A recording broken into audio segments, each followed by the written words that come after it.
gereja pada umumnya. Karena tentu Yayasan Medika ini di bawah naungan gereja Muslim Indonesia. Saya tahu ketika kami berbicara ada yang suka dan ada yang tidak suka. Tapi ini harus saya sampaikan sekali lagi sebagai seorang warga gereja, saya sampaikan di tempat ini. Supaya tentu pertemuan ini ya sudah disampaikan oleh Ketua Yayasan tadi, silakan bicara. Tidak perlu di hadapan wartawan, tidak perlu di hadapan anggota DPRD, tidak perlu di dalam forum-forum di luar Yayasan ini. Itu pendapat saya. Kalau ada teman-teman yang berpendapat lain, silakan. Tapi saya mohon izin Pak Ketua, Pak Hengki, setelah selesai ini saya mohon izin karena ada teman orang tua dari seorang penatua yang kami melaksanakan ibadah hiburan malam hari ini.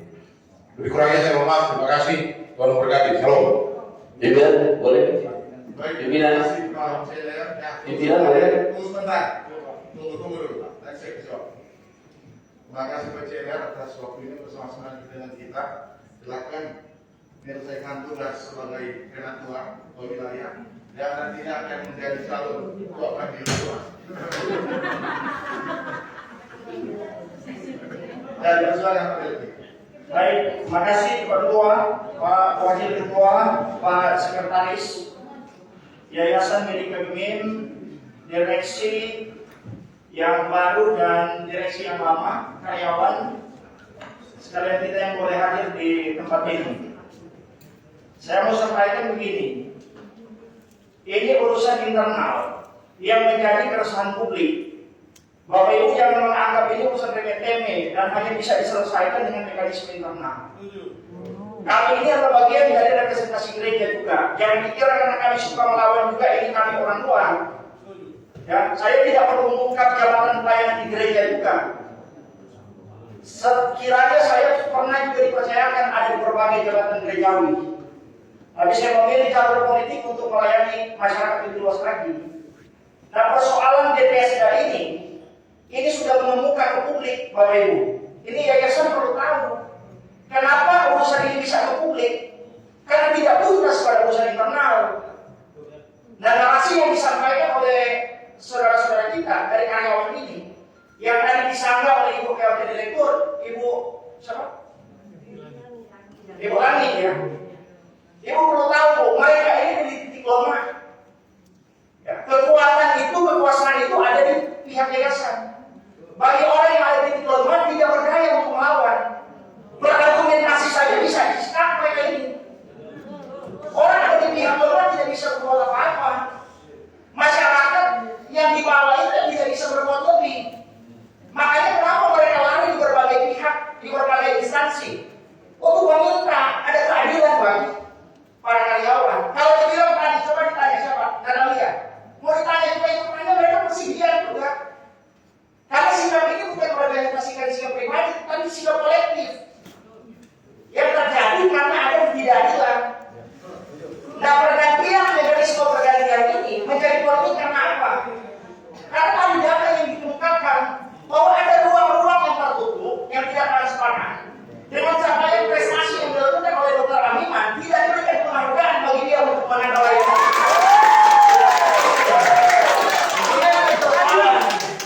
Nah, oleh karena itu beliau juga tidak menuntut hal lebih. Saya bangga Pak, Bapak ini memang kalau bambu bulu itu lurus, memang sudah dipotong, sudah disikat. Dan banyak hal yang begitu. Tetapi ada hal lain juga yang harus kita pikirkan. Bahwa persoalan internal ini jangan sampai menggerogoti gereja, akhirnya kita jadi perpecahan. Makanya saya mau sampaikan, bagi para karyawan juga BPSK harus juga bersikap lebih baik lagi, lebih bijaksana. Kita sama-sama mengawal arah-arah pelayanan gereja Tuhan ini. Makanya harus juga menampilkan pandangan perspektif yang lebih terbuka. Bahwa tadi ada niatan baik. Saya mau catat ini Bu ya, di lembaga DPRD yang terhormat, bahwa ada niat baik dari pihak yayasan untuk mengakomodasi apa yang menjadi aspirasi dari pihak karyawan. Ya, kalau ini dilakukan dengan transparan Tetapi ini adalah reaksi publik, reaksi karyawan yang merasa ada ketidakpuasan.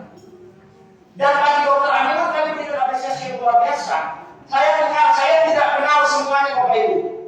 Bagaimana track record pencapaian dari Pak Aminah ini. Tapi dari berbagai cerita, bukan hanya urusan internal yang cerita Pak Aminah. Urusan eksternal pun cerita bahwa dokter ini punya kepemimpinan leadership yang baik sehingga mampu memimpin rumah sakit PTS. Tanpa menyampingkan kapasitas dan kualifikasi dari Ibu Hani. Saya juga tahu kalau di comparing mungkin tidak jauh berbeda. Tetapi soal pelayanan kepada karyawan ini yang harus kita lihat. Dan reaksi ini Bapak Ibu, saya ini kami lahir besar itu di gereja, ya gereja Kemin. Bapak saya melayani 25 tahun menjadi ketua jemaat. Papa saya sampai hari ini masih pelayan khusus. Saya dalam usia 18 tahun sudah jadi pelayan pemuda. 2 periode saya dalam pemuda. Dipercayakan sampai di PGI Bapak Ibu. Saya kemarin anggota majelis pengajar lengkap Persekutuan Gereja-Gereja Indonesia Mitra Pemuda mewakili pemuda. Keluarga saya masih dalam pelayanan. Kecintaan kami terhadap dunia bukan hal daun lemong ini Bapak Ibu. Ya, ini bukan daun lemong Bapak Ibu. Tetapi bagaimana kita mau mendengarkan juga jangan hanya berdasarkan pemahaman kekuasaan. Harus juga mengerti yang ada di grassroots, di akar rumput. Akomodasi dong apa yang menjadi aspirasi mereka. Sepanjang tidak benturan dengan aturan yang berlaku. Semua itu bisa dituntaskan lewat komunikasi Bapak Ibu.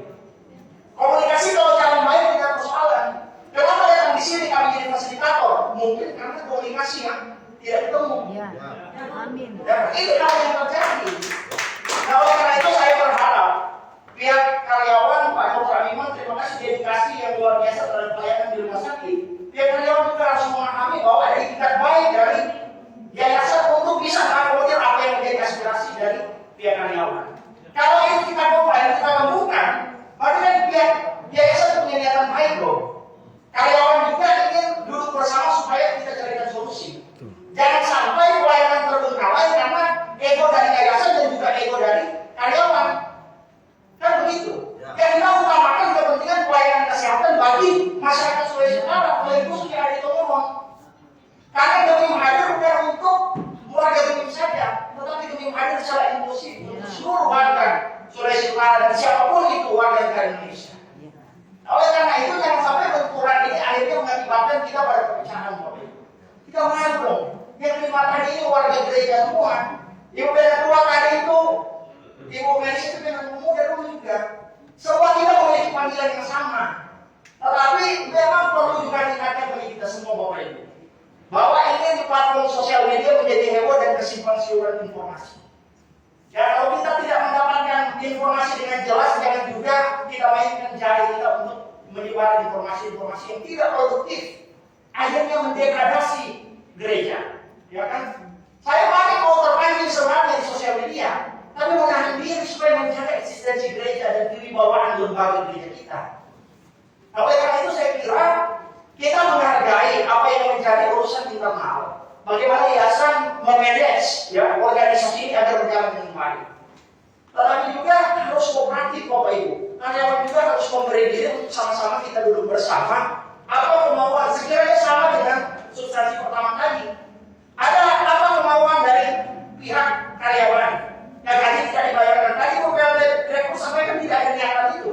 Atau dibayarkan secara transparan, secara terbuka dong. Mekanismenya seperti apa? Kan begitu. Uangnya ada, gajinya diberikan. Karena ini soal hidup, soal perut orang. Soal bagaimana menghidupi anak, istri, dan keluarga. Sehingga bagi saya sekarang ini adalah bagaimana kita bisa duduk bersama selesaikan persoalan ini.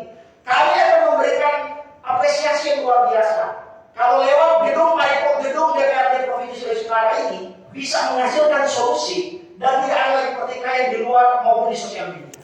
Ya, Bapak Ibu kooperatif kita jalan sama-sama, tapi harus duduk bersama kita ciptakan konsensus agar tidak ada pertikaian di luar. Perannya lebih luar biasa sekarang.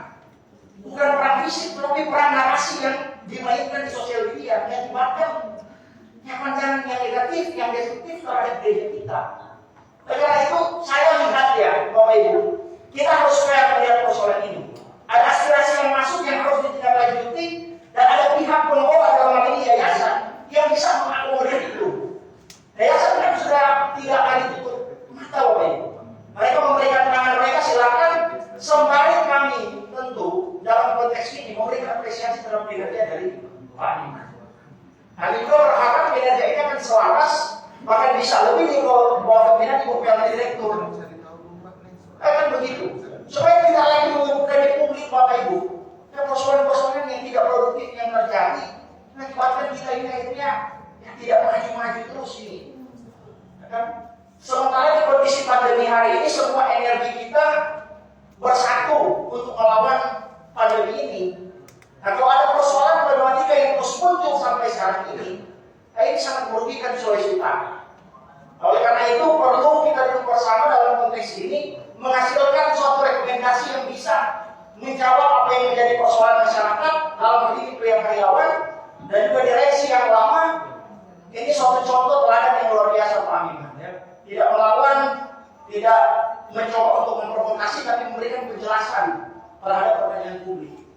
Kan publik bertanya, kok ini terjadi begini? Dan memberikan penjelasan yaitu narasi yang mengingatkan publik. Dari pihak Yayasan Medika juga kan sudah menyampaikan bahwa tidak ada persoalan sebenarnya. Asal kita bisa duduk bersama dan transparan dan tidak ada kebohongan di balik pertemuan-pertemuan seperti ini. Ya kan? Tidak ada kebohongan Bapak Ibu.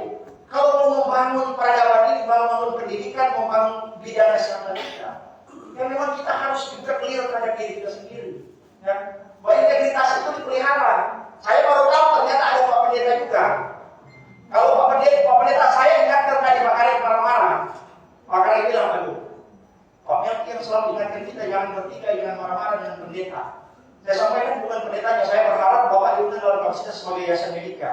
Saya hormat dan tidak pernah konflik dengan hamba Tuhan. Sekalipun dalam konteks banyak perbedaan, banyak diferensiasi. Tapi dalam konteks ini saya merasa bahwa hati hamba Bapak sebagai pelayan Tuhan juga memikirkan bagaimana nasib karyawan-karyawan yang ada. Sehingga saya kira Bapak Ibu, orang memang kalau menghadap persoalan seperti ini, tekanan itu luar dalam. Saya mau sampaikan Bapak Ibu, saya masuk di DPRD Sulut ini dari pertama dilantik tekanannya luar biasa.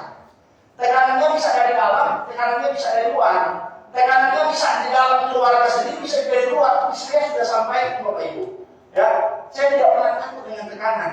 Ya. Saya tidak pernah takut dengan siapapun. Saya pikir Pak James selalu ayat dan firman. Rambut saja jatuh itu Tuhan tahu. Kenapa orang mau takut dengan orang lain? Ya Bapak Ibu. Jadi kalau persoalan itu betul-betul kita carikan solusi dan objektif, ya. Kenapa harus ribut, harus dengan cara-cara yang tidak beradab Bapak Ibu? Mari, tolong duduk bersama selesaikan ini. Saya yakin ya, pihak karyawan ini sudah sangat besar, sangat gelisah dengan keadaan ini. Ya, tetapi pihak yayasan juga saya rasa punya hati terbuka untuk mengakomodir apa yang menjadi harapan dari Bapak Ibu sekalian. Sehingga ini bisa clear Bapak Ibu. Jangan sampai ini hanya karena ada momentum-momentum tertentu terus terjadi hal-hal seperti ini. Saya paling kritis sekali ketika melihat persoalan seperti ini Bapak Ibu. Sehingga ke depan saya kira tidak lagi terjadi. Para karyawan ini bisa mendapatkan haknya karena berkaitan juga dengan kemitraan kami, Ibu Ketua Yayasan. Kami di Komisi 4 mitra kerjanya Dinas Tenaga Kerja dan Transmigrasi Daerah Provinsi Sulawesi Utara, yang sangat berkaitan dengan tugas-tugas tanggung jawab di bidang ketenagakerjaan. Sehingga kalau ada hal-hal yang merugikan pekerja dalam hal ini karyawan juga menjadi bagian dari advokasi kami. Banyak hal yang perlu kita dorong dalam rangka untuk memberikan jaminan yang baik kepada tenaga kerja. Yang sekali lagi saya sampaikan, mereka ada di pihak yang lemah.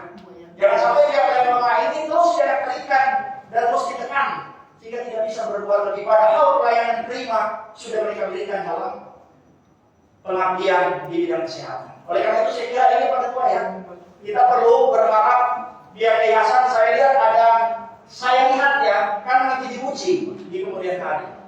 Saya lihat ada bentuk komitmen yang luar biasa dari pihak yayasan yang perlu ini follow up ditindaklanjuti dalam rangka untuk mengakomodasi apa yang menjadi kepentingan dari karyawan DTSK. Sambil Pak Iman, kami terus berharap Pak Iman juga bisa profesional untuk mendukung apa yang menjadi tanggung jawab dan dedikasi yang sudah diberikan. Ini seorang patriot yang luar biasa. Saya rasa tidak banyak orang yang bisa survive dengan kondisi yang ada saat ini. Mungkin latar belakang beliau juga yang mengantar beliau bisa tetap kuat. Dan saya yakin pengalaman ini bisa dipakai Tuhan lebih luar biasa, lebih hebat lagi. Ya, dengan para direksi yang ada yang turut membantu juga kebijakan yang diambil oleh Pak. Oleh karena itu, Bapak Ibu, saya ini pendapat saya. Banyak hal tentu yang harus kita lihat. Karena memberikan apresiasi terhadap PLT direktur yang baru terlalu dini. Bagi yayasan juga tentu terlalu dini untuk kita melihat apa pencapaian.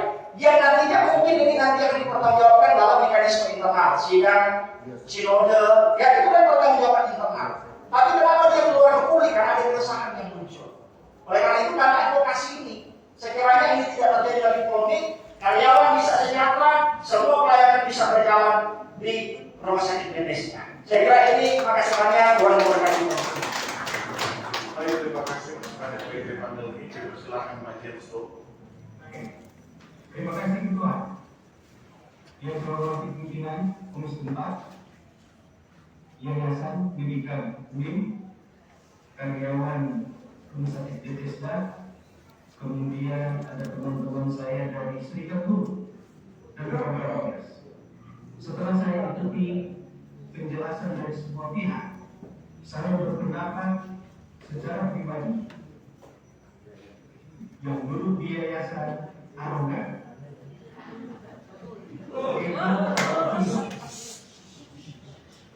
Kenapa dibilang begitu?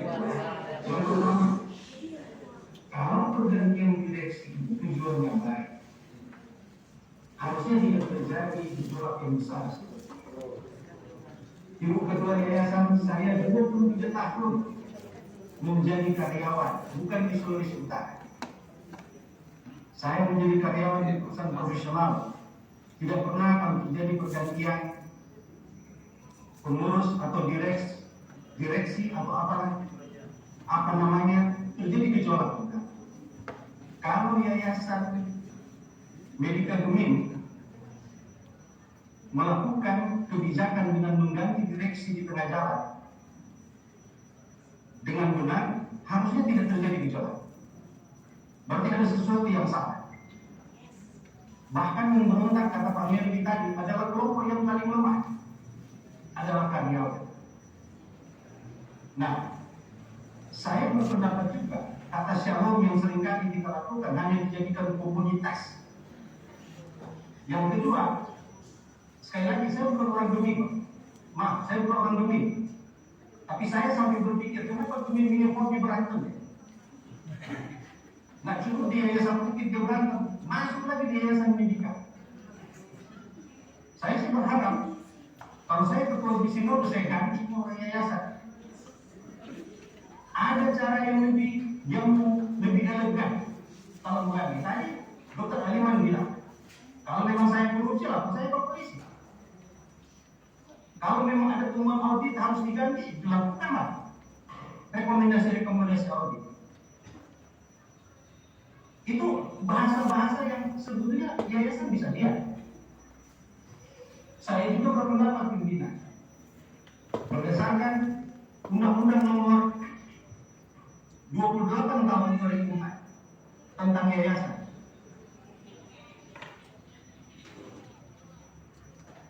Bahwa karyawan itu tidak perlu memberikan pendapat, karena pergantian direksi adalah kewenangan dari yayasan itu sendiri. Nah, menjadi persoalan yang saya bilang tadi, kalau memang ada terjadi pergantian direksi yang menjadi kewenangan yayasan, kemudian yayasan sudah berpikir dengan tujuan baik, kenapa mesti terjadi gejolak? Berarti ada sesuatu yang salah dengan kebijakan. Dari tadi saya dengar semua melempar tanggung jawab, kami yang paling benar. Di sisi lain karyawan memberikan beberapa argumen yang menurut saya juga nggak benar, argumen-argumennya. Yang Natalia sampaikan tadi itu saya tidak bisa terima. Karena apa yang dilakukan oleh Yayasan Medika adalah kewenangan kata undang-undang. Tapi di sisi lain juga pengurus Yayasan Medika melakukan hal-hal yang salah. Kalau yayasan melakukan hal yang benar, tidak terjadi gejolak seperti itu. Yang dikatakan oleh menjabat Direktur Rumah Sakit Bethesda pada salah Ibu Dokter ini bahwa gaji harus ditarik ke yayasan karena tidak tahu. Kalau menurut saya, dokter sudah memainkan gaji karyawan sebagai komoditas politik yang dimainkan. Tanpa dokter pun, kalau memang mau bayar pasti dibayar. Kenapa tidak dikasih aja ke bagian keuangan yang ngurus? Harus ke dokter, harus ke yayasan, Pak. Mau apapun alasannya. Saya 23 tahun jadi karyawan. Saya pernah pimpinan kita nggak ada, tapi gaji bisa dibayar, Ibu Dokter. Kenapa gaji bisa dibayar? Karena di situ sudah ada sistem. Di rumah sakit Bethesda nggak ada yang saya kenal satu orang pun. Di yayasan nggak ada yang saya kenal. Nggak ada yang saya kenal. Sama sekali ada yang saya kenal. Tetapi argumen pembayaran gaji adalah hak prerogatif karyawan.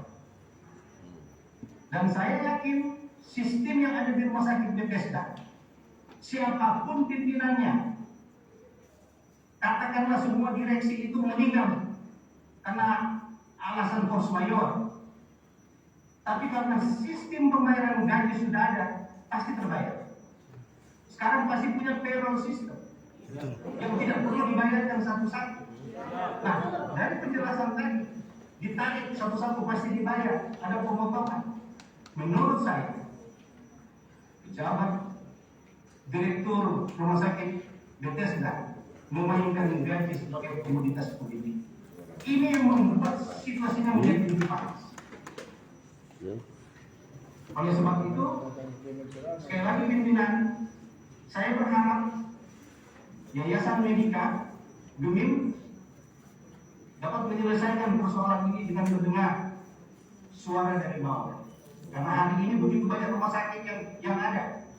Persaingan pelayanan nomor 1, bukan yang ribut-ribut begitu. Panggil mereka apa yang mereka. Tinggalkan ego. Dan jangan jadikan Shalom sebagai komoditas dagangan. Hanya sekedar Shalom. Tapi intek pesan dari Shalom itu tidak dilaksanakan dengan baik. Sekali lagi, saya pimpinan mengembalikan semua persoalan ini kepada yayasan dan karyawan untuk diselesaikan secara kekeluargaan. Kita lihat ada pembawa damai.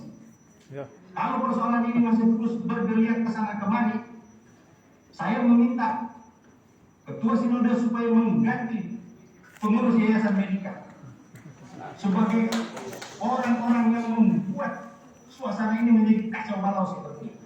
Sekali lagi, saya bukan orang Dumim, cukup diukir terjadi persoalan ini. Jangan dibawa lagi ke rumah sakit Medika. Terima kasih pimpinan. Baik, terima kasih Pak James. Masukan yang baik. Persilakan dari KS BSI. Silakan. Terima kasih pimpinan. Mohon maaf tersembunyi di sudut.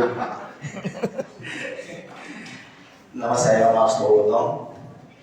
Izinkan kami menyampaikan hal-hal yang kami hormati yayasan yang hadir saat ini, semua pimpinan dewan, kami dari KSBSI sebagai mediator juga bersama-sama mencari solusi dalam hal ini.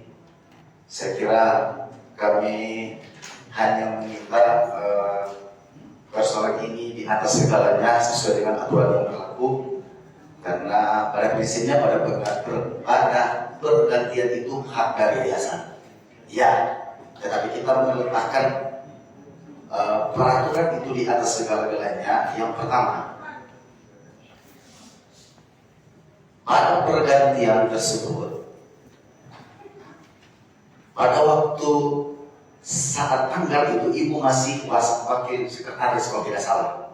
Nanti ingin diganti yayasan, pimpinan yayasan masuk dalam struktur. Pada pergantian masih wakil sekretaris, kalau tidak salah nanti diklarifikasi. Kedua, pimpinan sidang bahwa yang digantikan ini adalah masih tercatat pegawai negeri sipil aktif di rumah sakit. Kalau tidak salah, masih pegawai negeri sipil yang memiliki POT saat ini. Yang berikutnya, dalam yayasan bertugas untuk menyehatkan, menyegarkan, membantu mendidik tersebut. Namun yang terjadi adalah sebaliknya, mendidik menyetor kepada yayasan. Di situlah terjadi gesekan.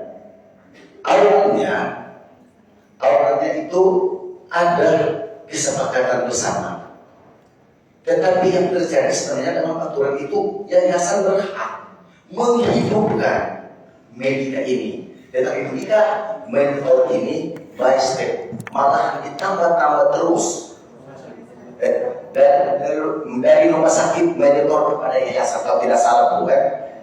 Klarifikasi kalau salah, diduga di sini bahwa terjadinya simpang siur terjadi ini terjadi dari masyarakat atau anggota karyawan yang ada untuk menyampaikan aspirasi. Kami hanya membawa aspirasi ini lewat organisasi. Penyetoran dari 300 ke 500 itu memberatkan. Kalau tidak sampai, maka inilah terjadi pemikiran-pemikiran penggantian. Setelah terjadi key, maka inilah terjadi. Sudah bagus rumah sakit saat ini. Dengan apresiasi, dengan kemauan, nilai kemanusiaan, direktur yang lama, semua angkat jempol. Masa karyawan ini sejahtera. Sejahtera. Terbukti saat ini. Terbukti, kami hanya membawa. Nah, tuntutan mereka mempertahankan direktur ini karena kesejahteraan itu. Mari kita melihat ini. Kenapa mereka, karyawan-karyawan yang ada ini, dengan menyuarakan bahwa harus dengan niat baik mereka menyampaikan ini, mempertahankan direktur yang lama. Berikutnya adalah tuntutan mereka dalam bayar gaji tanpa syarat. Yang penting dono bekerja, kau terima gaji. Berikutnya adalah segala akses keuangan, betul kata sekretaris itu, diserahkan dikelola oleh rumah sakit tersebut. Sama dengan ada Prof menjawab itu bahwa karena darurat, pimpinannya tidak ada, boleh dikelola, yang penting dibertanggungjawabkan. Mungkin itu Pak yang kami garis bawahi, karena tidak samaan pemikiran antara karyawan direksi yang lama dengan yang baru. Terima kasih untuk penyampaian kami dari KSPC LBH Provinsi Sulawesi Utara. Baik, terima kasih Pak. Dipersilakan dari karyawan rumah sakit tadi, silakan. Terima kasih atas kesempatan pimpinan sidang yang kami hormati.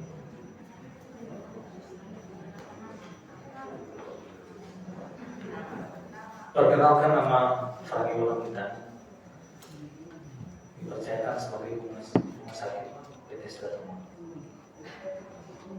Sebenarnya kami sangat bersyukur mempunyai pimpinan yang berkursi sampai lebih terlebih ketua yang selalu berkomunikasi soal perkembangan. Tapi kami juga tetap bersyukur mempunyai pimpinan seperti direksi kami yang ada sampai kami akui sampai saat ini. Dr. Rahman Adiman, Dr. Ellen, dan Dr. Mayu. Kenapa saya katakan seperti itu? Karena banyak hal yang diajarkan bagi kami sebagai karyawan. Pertama, soal disiplin, tata tertib dalam pekerjaan, tugas tanggung jawab yang kami lakukan. Bahkan banyak sekali sampai soal transparansi dalam kegiatan dan pekerjaan.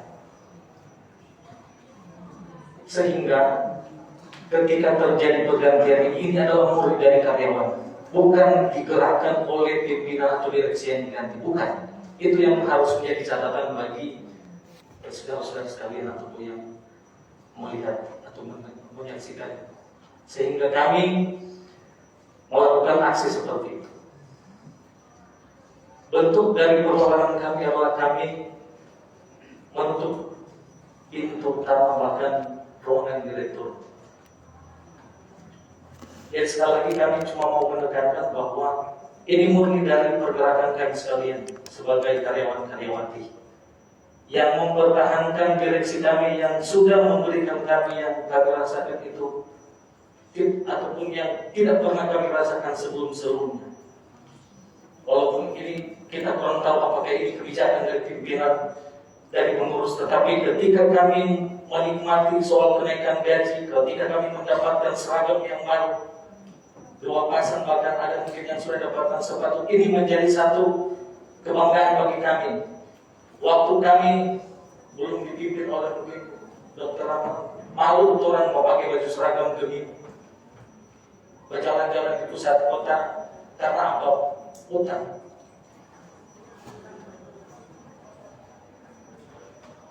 Sebenarnya masih banyak yang mungkin dapat saya sampaikan, tetapi kerinduan kami sebenarnya ketika terjadi masalah ini kami membuka diri untuk berkomunikasi dengan pengurus yayasan pendidikan. Dan waktu itu kejadian tanggal 12, kalau tidak salah pada malam hari itu jam 6:30 sampai jam 6:30, Ibu Dokter Yanti malah mengatakan bahwa akan menjembatani tanggal 14 akan menjembatani apa yang menjadi keinginan dari kami. Karena pada tanggal 12 itu kami telah menyerahkan sebenarnya petisi mengenai 4 hal. Iya, jadi tanggal 14 itu. Tanggal 12 kami menyerahkan petisi. Tanggal 14. Yang kami harapkan adalah ketika dokter mencari untuk menjembatani kami berarti kami berharap ada komunikasi yang berjalan selama waktu itu dengan hasil yang tercatat. Karena ketika kami menyerahkan petisi tersebut, kami serahkan tertulis dan ditandatangani atau diwakili oleh dokter dan perawat bahkan tenaga medis atau medis lain. Itu tercatat. Dan kami mengharapkan sebenarnya ketika kami menyerahkan 4 petisi tersebut, dari pengurus yayasan menjawab atau memanggil kami atau memanggil karyawan cuma 1 atau 2 yang boleh kami setujui. Yang apa orang suka itu, tetapi ada jawaban resmi. Tetapi yang terjadi bahwa sampai beberapa kali dokter yang tidak datang, dia minta maaf kami menyambut seperti itu. Karena ketika kami bertanya, hebat jawab tidak ada yang dapat kami putuskan. Sebenarnya ini yang menjadi sesuatu yang mengajak bagi kami bahwa tuntutan utama kami sebenarnya cuma itu, kembalikan Dokter Rahmat sampai 2024. Yang sebetulnya juga untuk pengurus yayasan tahu, dokter selalu bilang dokter sebenarnya sosial berhenti dari tahun lalu, betul teman-teman. Cuma kami tetap bertahan karena kami merasakan kami ada kedekatan, kami ada hubungan yang baik yang boleh tercipta antara pimpinan dan karyawan. Sebenarnya hal-hal ini yang menjadi kami mempertahankan dokter, mempertahankan direksi kami karena ada perbaikan dalam hal kesejahteraan ataupun boleh bilang bangkai pribadi langsung yang naik. Kalau untuk fisik, sarana fisik itu relatif, tetapi mental kami, karena untuk tahun 2022 ini malah kami ada program ataupun dari direktur menggarap soal memenangkan jiwa pasien, memenangkan jiwa pasien dan keluarga pasien. Yang sebenarnya itu kalau misalnya untuk yang tahun-tahun sebelumnya ada peningkatan SDM, kemudian pembangunan sarana fisik itu orang anggap cuma hal yang wajar, karena pasien masuk pasti akan sembuh kalau misalnya tahun berkenan. Tetapi memenangkan jiwa ini yang menjadi tujuan utama untuk tahun 2022 ini, mengapa tidak sampai akhir tahun 2024 nanti? Mungkin ada program-program ke depan nanti yang pasti akan lebih menyenangkan masyarakat Kota Tomon atau sekitarnya. Karena itu yang menjadi sebenarnya tuntutan kami. Mungkin hanya itu apa yang ngomong. Terima kasih buat Yesus untuk tadi. Dari saya. Baik, terima kasih. Silakan Bu Wanita. Terima kasih pimpinan, teman-teman sekalian. Ada dua hal yang dalam petisi itu yang mungkin kita akan klarifikasi. Pertama, saya mohon maaf Rani, karena saya tidak menjawab langsung karena selalu kapasitas saya tidak cukup untuk itu. Tapi sekarang ada yayasan dan saya diizinkan berbicara. Pertama, mengenai rumah sakit diizinkan mengelola uang sendiri. Sebenarnya itu petisi yang tidak perlu, karena rumah sakit memang mengelola uangnya sendiri.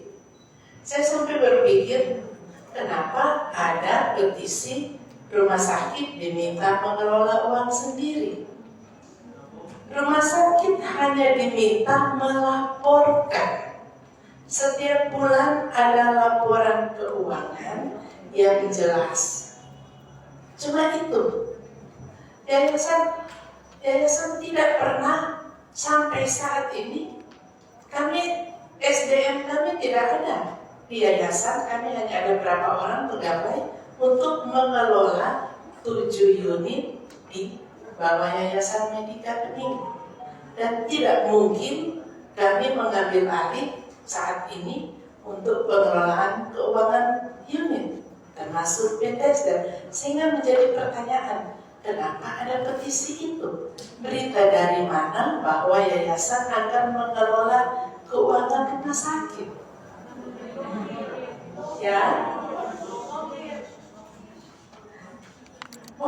bukan diblokir. Soal blokir, teman-teman. Pada akhirnya tadi pimpinan sidang sudah menyampaikan, pada akhirnya kita akan berusaha menempatkan sesuatu pada tempatnya. Ketika ada SK pelantikan, mau tidak mau harus ada perubahan spesimen baru. Jadi tidak ada, justru saya sampai tanggal 31 tidak mengubah spesimen baru. Karena saya tidak mau mengakses itu. Hanya karena semua bayar gaji, baru saya pikir di bank. Kenapa itu diblokir? Bukan blokir dalam arti diblokir apa? Karena rumah sakit Bethesda banyak transaksinya menggunakan mobile banking pakai token. Bayangkan kalau SK pelantikan saya tanggal 12 Januari, kemudian tanggal 13 Januari Kepala Keuangan Pak Rone melakukan transaksi. Bagaimana hukumnya itu? Bagaimana hukumnya? SK saya harus dibatalkan dulu, kembali ke itu baru bisa mengakses. Jadi tolong jangan berpikir terlalu sama dengan sama dengan kita orang kampung yang memang cuma biasa sederhana, kita tidak pernah pikir lebih banyak. Ini persoalan bank, persoalan legal, hukum. Jadi tolong, makanya saya bisa yang ada blokir. Karena ada MCM dan itu sudah ada SK pelantikan, kasihan nanti kalau ada yang melakukan transaksi padahal dia sudah boleh. Nanti secara hukum salah. Hal kedua tadi Bapak yang dari SPSI mempertanyakan seolah-olah penggantian direksi rumah sakit Bethesda terkait dengan sentralisasi. Tidak, tadi Dr. Amiman sudah jelas mengatakan Bethesda lebih dulu lunas dibandingkan dengan Pancaran Kasih. Yang berbeda mungkin, maaf dokter, Pancaran Kasih melaporkan kenapa orang belum boleh. Ada laporan detail.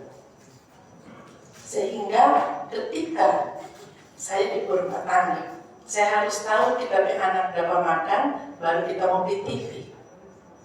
ketika saya tahu karyawan aman, saya lunasi.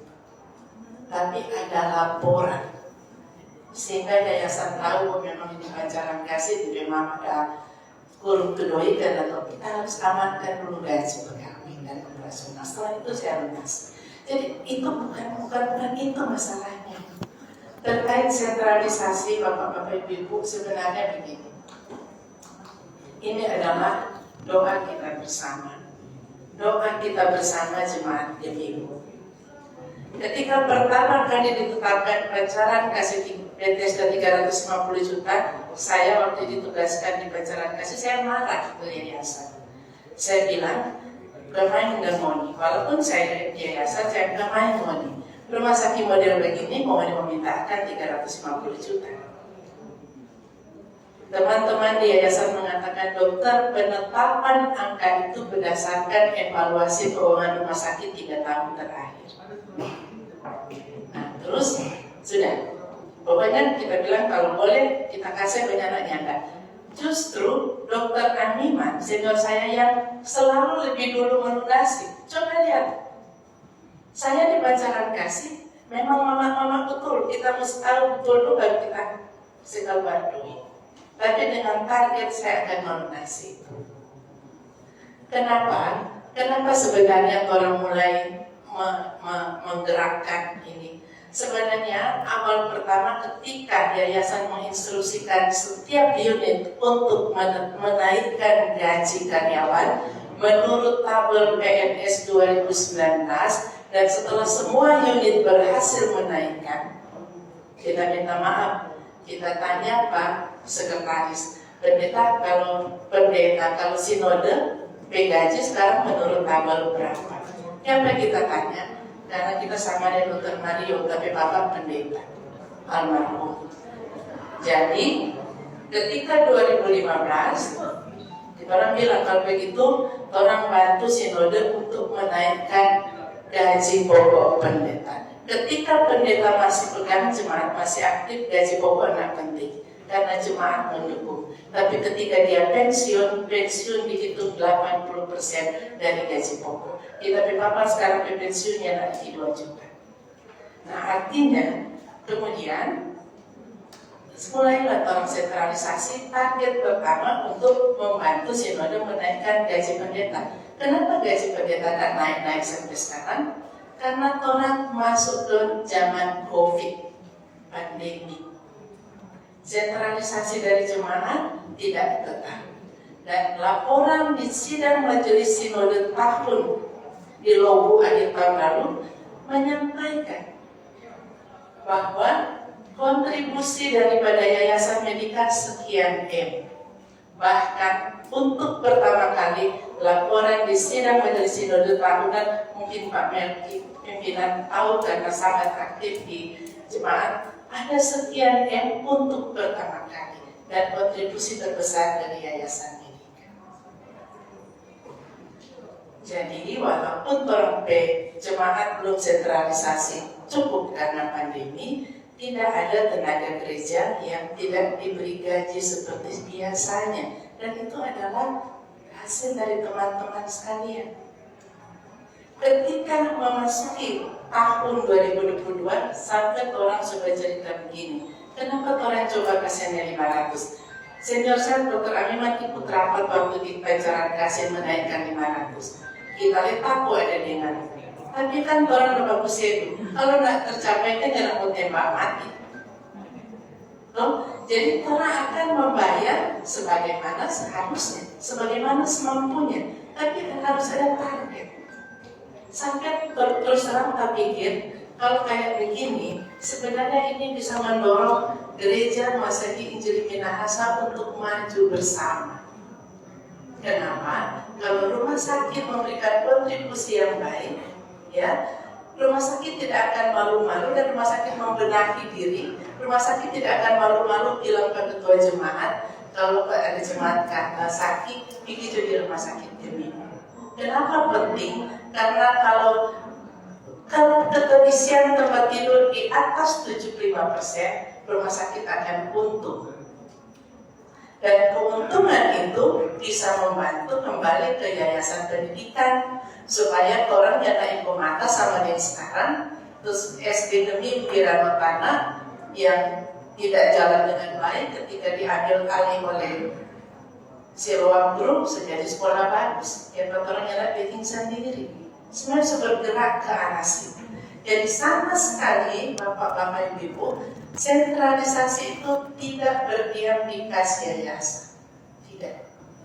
Itu dilaporkan di sidang majelis sinode tahunan. Dan kalau Tuhan berkenan, itu akan menjadi program dari Tuhan untuk demi ke depan.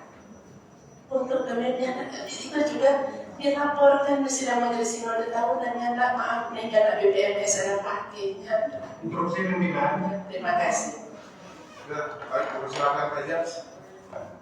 Menghargai Ibu Direktur Rumah Sakit dalam penjelasan, tapi dari surat undangan untuk kita rapat hari ini tidak membicarakan masalah uang sebetulnya, dan membahas masalah petisi dari karyawan yang mengirimkan surat ke DPR dan kepada gubernur terkait dengan petisi yang disampaikan.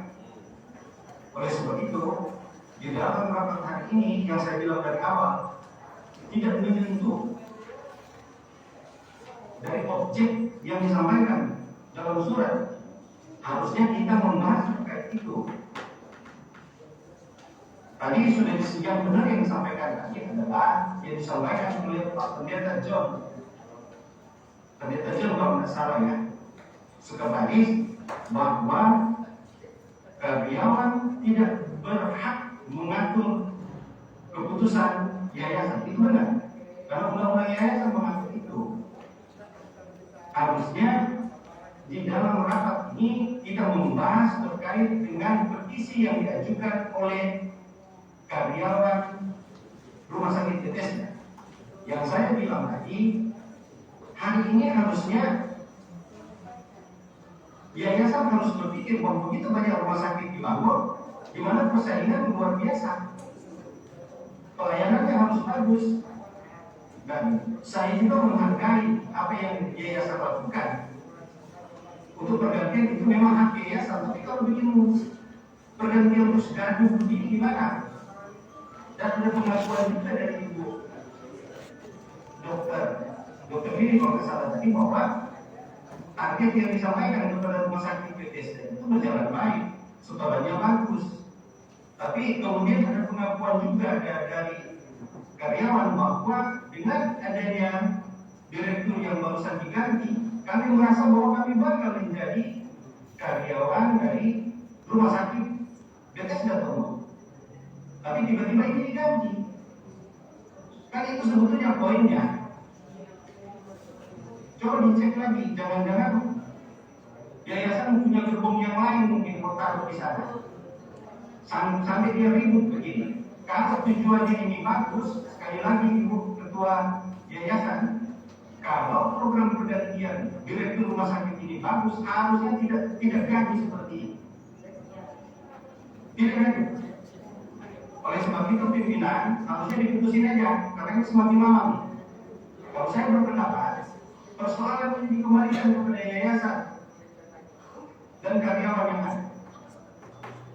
Kalau sampai dikasih waktu aja, dalam 2 minggu tidak bisa, ya kita rekomendasikan kepada ketua sinode supaya mengganti pengurus yayasan. Kan kita tidak mungkin ganti karyawan. Untuk mengambil satu karyawan itu 10 tahun belum tentu jadi benar. Karena saya sebagai anggota DPR minta maaf pengurus yayasan Medika. Keberadaan Anda dan kegaduhan ini datang dari Anda semua. Mau berargumen dari A sampai Z, dari Z sampai A, semua datang dari Anda semua. Dan ingat, kalau pekerjaan ini benar datangnya dari Tuhan yang menjadi simbol pelayanan kita, tidak harusnya terjadi kegaduhan seperti ini. Terima kasih pimpinan. Baik, sudah panjang lebar berbicara hari ini. Saya rasa hari ini kita cari dari Serikat Buruh Sejahtera Indonesia tadi. Bentar ya. Baik. Jadi kalau sudah mau panjang lebar sampai pagi kita mulai. Intinya orang cari solusi malah, bukan mencari salah. Ya. Kalau Bapak bilang Ibu Juanita kewenangan direktur itu kewenangan yayasan. Kalau yayasan tidak masuk ada di bos di yayasan. Tapi sekarang orang mencari solusi. Jadi saya mengharapkan orang bersama-sama mendukung program yang ada. Karyawan penuh apa? Gaji dibayarkan, kesejahteraan ditingkatkan. Orang harus berkomitmen dengan yayasan. Kalau itu yang terjadi, kita DPR akan merekomendasikan ketua Sidoni ganti yayasan. Pimpinan. Itu harus pimpinan. Kami dari Serikat Buruh Sejarah Indonesia boleh bicara. Ya, saya akan berikan kesempatan. Baik, terima kasih. Jadi terima kasih. Saya akan berikan kesempatan. Tunggu, saya bicara. Saya pimpinan komisi di sini. Baik, silakan pimpinan. Saya masih bicara. Baik, lanjutkan pimpinan. Tapi saya sebagai pimpinan. Jadi kita cari solusi di sini. Sampai dari tadi kan suruh putar-putar di situ. Intinya orang kita juga warga ini, kita pelaku PKB wilayah Sonda. Kita supaya ini rumah sakit yang menjadi bagus. Seperti yang disampaikan oleh rekan-rekan pimpinan dan anggota komisi. Dan rekan saya di sini kita mencari solusi terkait dengan apa yang hasil rapat hari ini. Jadi karyawan Bethesda kita akan minta pernyataan dari yayasan. Jadi apa yang dokter nanti inginkan karyawan-karyawan yang ada minimal yang sama dengan yang baru sekarang. Ya, itu mungkin dari saya dipersilakan. Oh, baik. Sudah dapat izin pimpinan? Baik, terima kasih pimpinan. Nama saya Roy. Saya Ketua Tim Advokasi Korwil Konfederasi Serikat Buruh Sejarah Indonesia dan LBH Sulawesi Selatan. Karena kami ada banyak di sini, sekalian juga saya perkenalkan ada Pak Bini Londa. Beliau adalah Majelis Pertimbangan Wilayah Konfederasi Serikat Buruh Sejarah Indonesia Provinsi Sulawesi Utara. Dan di sebelah kanan saya Bapak Nugi Sanger, Ketua Koordinator Wilayah Konfederasi Serikat Buruh Sejarah Indonesia Provinsi Sulawesi Utara. Jadi kami ini adalah pengurus inti. Saya juga sebagai wakil ketua Koordinator Wilayah Konfederasi Serikat Buruh Sejarah Indonesia Provinsi Sulawesi Utara. Kami itu mewakili para anggota kami PK, FSBSI, RSUMIM Bethesda yang sudah dilantik dan sudah menjadi bagian dari keluarga besar FSBSI Sulu. Nah sebenarnya seperti yang dijelaskan oleh kawan kami tadi Pak Max Pomoto. Jadi kewenangan mutasi atau promosi itu hak yayasan. Anda pun mengerti, kamu tidak sentuh ke sana. Kami sudah jelaskan ke anggota kami itu hak yayasan memang untuk mutasi. Tapi kita harus lihat dulu akar permasalahan kenapa seperti Pak Jemko bilang tadi. Kalau memang ini berjalan benar, tidak akan ramai begini. Makanya ketika anggota kami berteriak menyuarakan petisi, kami pun menanyakan ke mereka, ada apa? Pak, direktur kami diganti begini-begini. Terus, ya, proses penggantiannya pun mendadak. Dan kami pun heran, biasanya kan kalau pergantian begitu ada waktunya, ada biasanya audit dulu, mungkin jangan nanti direktur lama ada pakai duit atau apa kan, sebelum diganti ke direktur yang baru. Artinya ada proses lah untuk penggantian, tapi tahu-tahu dia dapat informasi hari itu juga kan ada pelantikan. Yang bikin siapa? Yayasan. Kami LBH Pak. Langsung kami buka aturan undang-undang. Undang-Undang Nomor 16 Tahun 2001, Pak Sekretaris tadi bilang ya. Ada Undang-Undang Nomor 28 2004 itu perubahan atas Undang-Undang Nomor 16 Tahun 2001 tentang yayasan. Tapi yang dipakai tetap Undang-Undang Nomor 16 Tahun 2001. Itu jelas tentang yayasan. Pasal 7 Pak, coba dibaca baik-baik. Yang bisa googling aja. Pasal 7 jelas sekali ditentukan di situ. Ayat 3 bahwa pembina, pengurus, dan pengawas yayasan tidak boleh merangkap jabatan sebagai direksi. Betul tidak? Betul. Ini undang-undang yang bilang, bukan mau kami. Jadi inilah yang bikin rame, bikin ribut. Kalau mereka tahu aturan,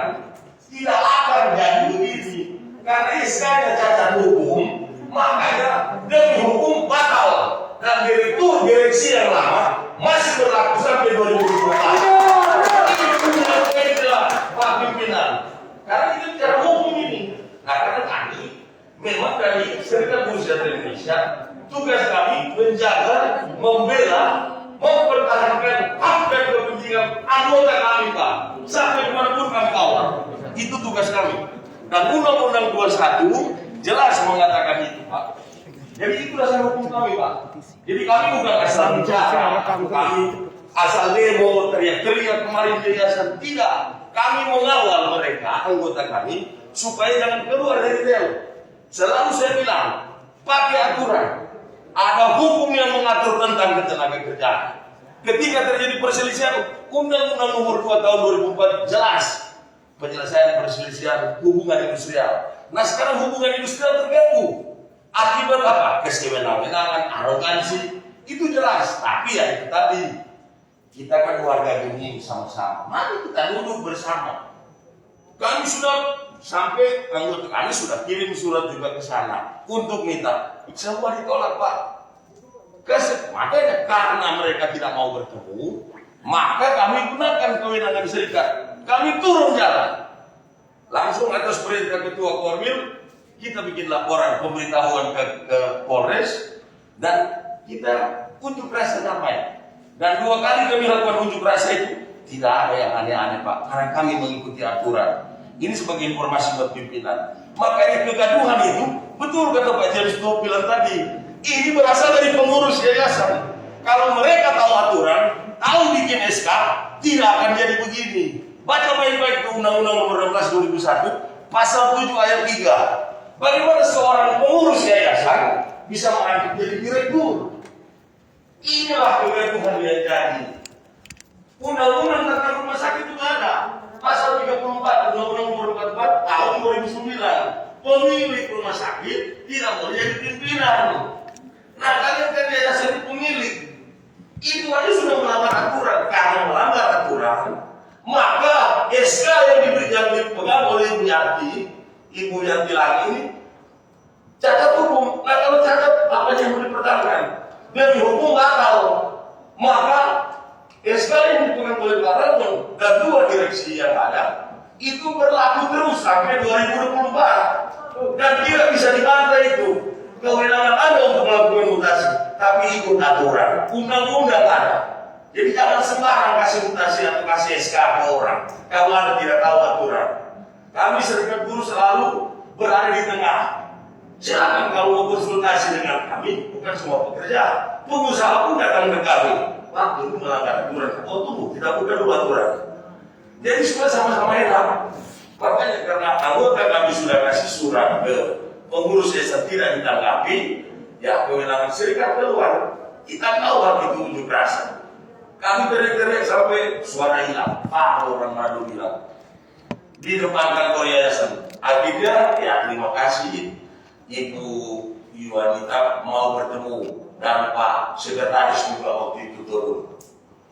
Dan maka yang tadinya kita pikir akan melakukan pertemuan di Polres memohon atau di kantor yayasan atau di sinode, ternyata dialihkan ke DPRD provinsi. Kami pun kaget tadi, tapi sebagai warga negara yang patuh, karena ini perintah dari anggota kami pengurus provinsi Bu, di 15 kabupaten kota kami ada, DPC namanya, dan kami di provinsi. Jadi ketika ada permasalahan dari anggota kami turun. Tim hukum selalu siap. Saya wakil ketua LBHSBC sama juga dengan Pak Max Bawat tadi. Kami berdua dengan ketua LBH-nya otomatis kalau sesuai anggaran dasar anggaran rumah tangga lalu bisa tetap sebagai ketuanya. Jadi ketika ada permasalahan tim hukum turun. Kami kaji dulu Pak. Ketika mendengar permasalahan dari saudara Frai dan Natali, kami kaji masalahnya di mana, tuntutan kalian apa? Minta direkturnya dibatalkan. Saya bilang bukan dibatalkan. Coba periksa undang-undang. SK yang dikeluarkan ternyata cacat hukum. Kenapa cacat hukum? Ya bagaimana undang-undang bilang pengurus tidak boleh jadi merangkap direksi, ibu masih wakil sekretaris menjabat sebagai direktur. Itu cacat hukum Ibu. Makanya itulah kegaduhan ini jadi. Bukan soal duit 1 bulan belum dibayar terus kita mesti demo ke sana. Ada itu Ibu. Kedua, Ibu juga statusnya masih PNS ya. Nah itu juga ada konsekuensi hukum lain loh Bu. Dan kami akan cari celahnya. Mohon maaf, kalau ini tidak ada kesepakatan, artinya tuntutan karyawan tidak dipenuhi, kami sisir kutu juga. Itu jelas. Karena tugas kami tadi menjaga, membela, mempertahankan hak dan kepentingan anggota kami serta kesejahteraan keluarganya dan dijamin Undang-Undang 21. Sekian masukan dari kami. Mohon jadi bahan pertimbangan. Terima kasih, Pak Komandan. Baik, terima kasih Pak Ketua. Silakan Pak Del. Terima kasih, Pak Ketua. Pak Jepsen, saya hormati Bapak Ibu sekalian.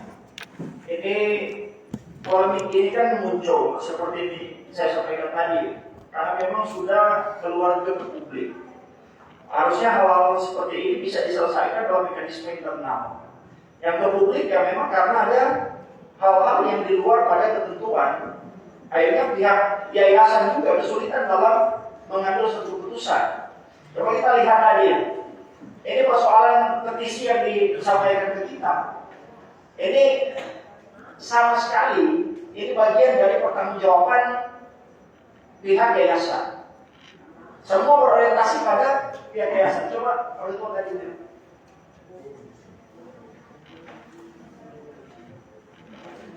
Begini, Bapak Ibu ya. Tadi mekanismenya betul. Kami berharap juga ini penghargaan terhadap kinerja Pak Dr. Amiman ini diberikan penghargaan. Jadi kalau Amiman ya, kalau sesuatu yang baik dilakukan, berarti perlu juga kita memberikan reward terhadap pencapaian yang dilakukan. Kalau ada pelanggaran ya berarti punishment. Nah, punishment ini harus berdasarkan juga pada fakta, data, apakah penyimpangan penyelewengan yang dilakukan oleh Pak Amiman bersama dengan direksi. Nah, seharusnya pergantian seperti ini tidak membuat kegaduhan. Ini sesuatu yang normal. Hanya saja periodisasi yang diberikan kepada direksi ini kan dicabut dengan sedini mungkin. Yang harusnya sampai tahun 2024 diberhentikan di tahun 2022.